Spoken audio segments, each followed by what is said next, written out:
Halo Sahabat Arsi, jumpa lagi di Running Channel. Kali ini kita lanjutkan kisah Charles Mill Manson atau Charles Willis Manson dan keluarga barunya.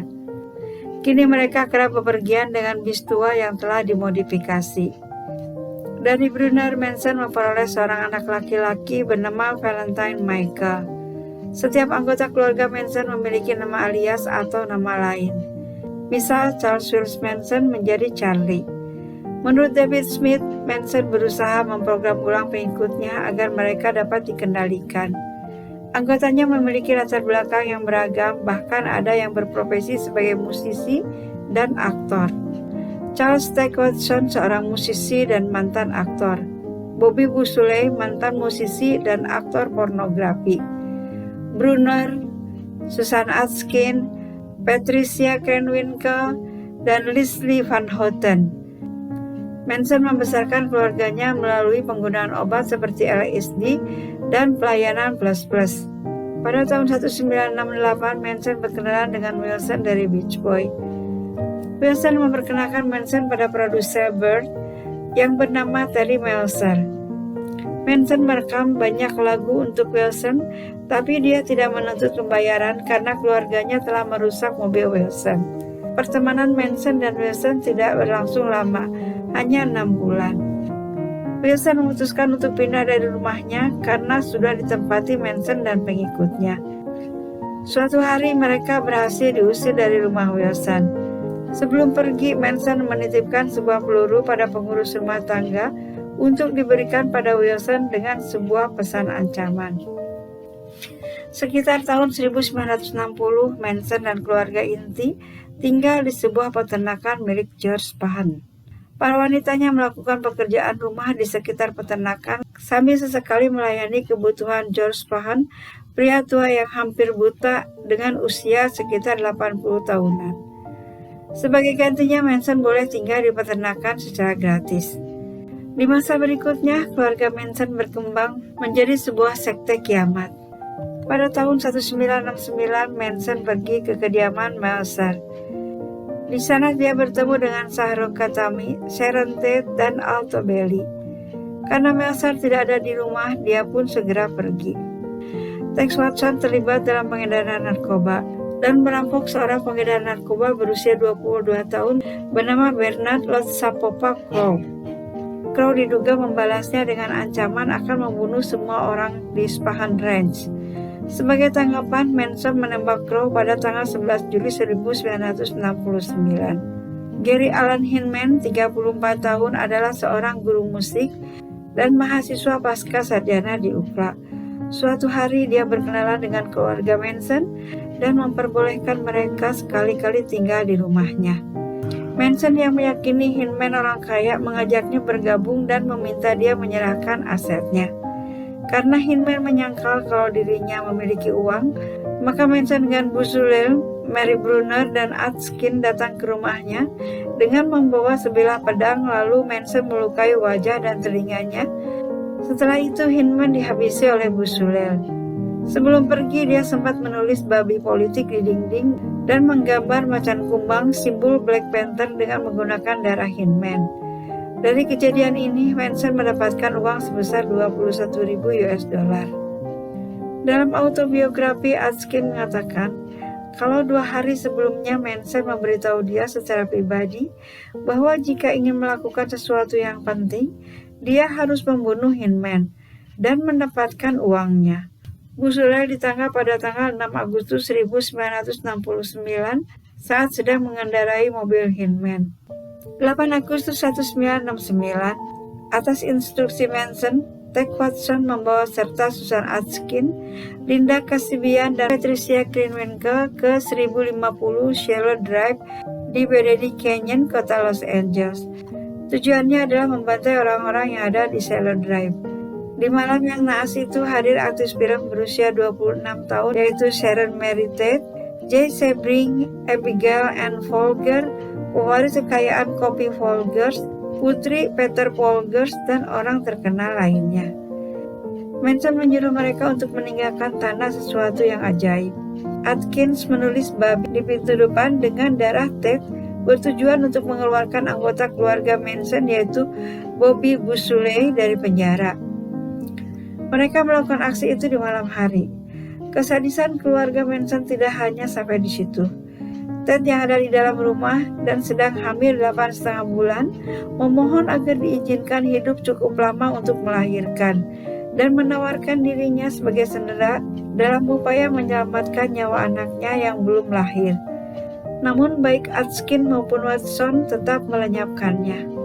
Menurut Susan Atkin yang terlibat langsung dalam pembunuhan, alasan mereka membunuh Ted beserta orang terkenal lainnya adalah karena mereka ingin melakukan kejahatan yang akan mengejutkan dunia, sehingga dunia harus mengambil tindakan dan memperhatikannya. Dari pernyataan ini nampak Manson ingin mendapatkan perhatian apapun bentuknya. Suatu hari Manson memasuki sebuah rumah di Waverly Drive di bagian Los Feliz di wilayah Los Angeles. Pemilik rumah yaitu Leno LaBianca, seorang eksekutif supermarket berusia 44 tahun, dan istrinya Rosemary LaBianca yang berusia 43 tahun. Setelah itu, Manson kembali untuk membawa Watson dan bidadari pembunuhnya masuk. Manson membangunkan tuan rumah dengan sebuah pistol lalu pergi membiarkan Watson dan bidadari pembunuh menghabisi mereka. Sebelum pulang, mereka sempat menulis kata perang di perut Leno.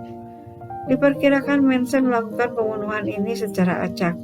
Manson kembali ke mobil bersama pengemudi Linda Kasabian, yang kemudian menjadi saksi utama penuntut. Dia menyerahkan dompet milik Rosemary dan menyuruh Linda untuk menjatuhkannya di trotoar begitu mereka tiba di lingkungan kulit hitam.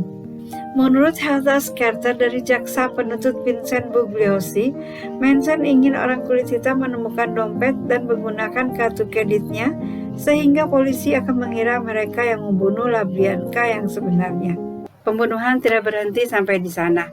Masih ada korban berikutnya yang mereka bunuh secara brutal, termasuk paman kandungnya sendiri yaitu Darwin Morrell Scott. Pada tanggal 1 Desember 1969, LAPD mengumumkan surat perintah penangkapan Watson, Krenwinkel, dan Kasabian, sementara Manson dan Atkins sudah ditangkap terlebih dahulu.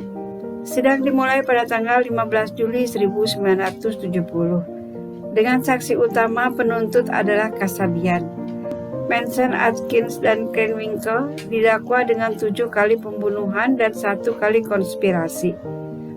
Kasabian selain bersedia jadi saksi, dia juga tidak ikut dalam pembunuhan, oleh karena itu dia diberi kekebalan hukum. Pada hari Jumat tanggal 24 Juli, hari pertama kesaksiannya, Manson muncul di pengadilan dengan tanda X diukir di dahinya. Dia mengeluarkan pernyataan bahwa dia dianggap tidak mampu dan tidak kompeten untuk berbicara atau membela diri.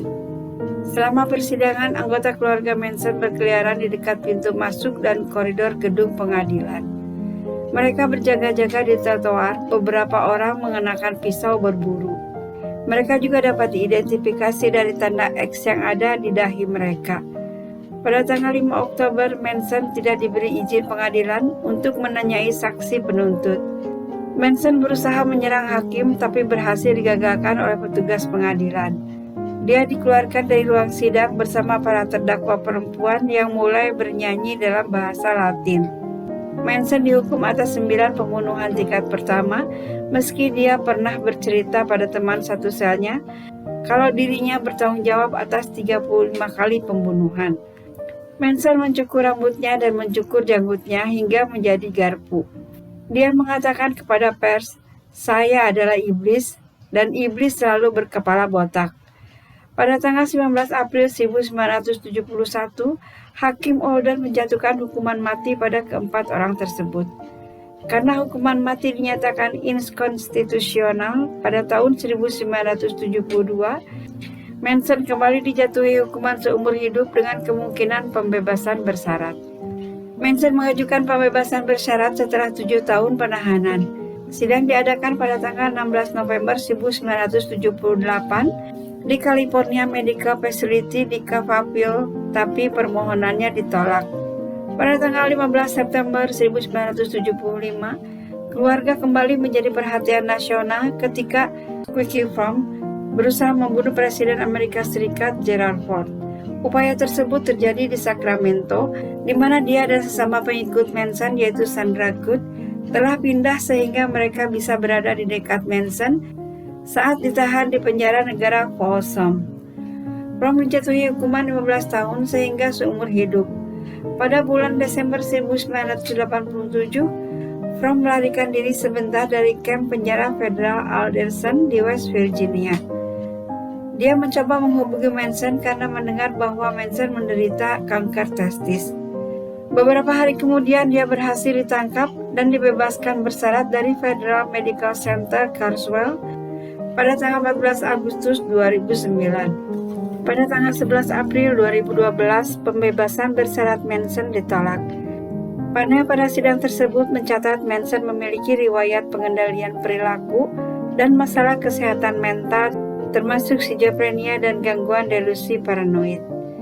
Yang beberapa tahun kemudian dikoreksi bukan skizofrenia, tapi gangguan bipolar dan psikopatik. Kondisi ini membuat Manson menjadi orang yang sangat berbahaya untuk dilepas. Manson yang tengah ditahan di penjara Corcoran dilarikan ke rumah sakit Mercy di pusat kota Bakersfield karena mengalami pendarahan saluran cerna. Tanggal 15 November 2017, Manson kembali lagi ke rumah sakit. Lalu pada tanggal 19 November dia dinyatakan meninggal karena serangan jantung akibat gagal napas dan kanker usus besar. Demikianlah Sobat Arsy, cerita diakhiri dengan meninggalnya si anak malang yang menjelma menjadi seorang pembunuh yang sangat ditakuti. Semoga kita dapat mengambil hikmah dari cerita ini dan jangan lupa subscribe, like, dan komennya ya. Terima kasih.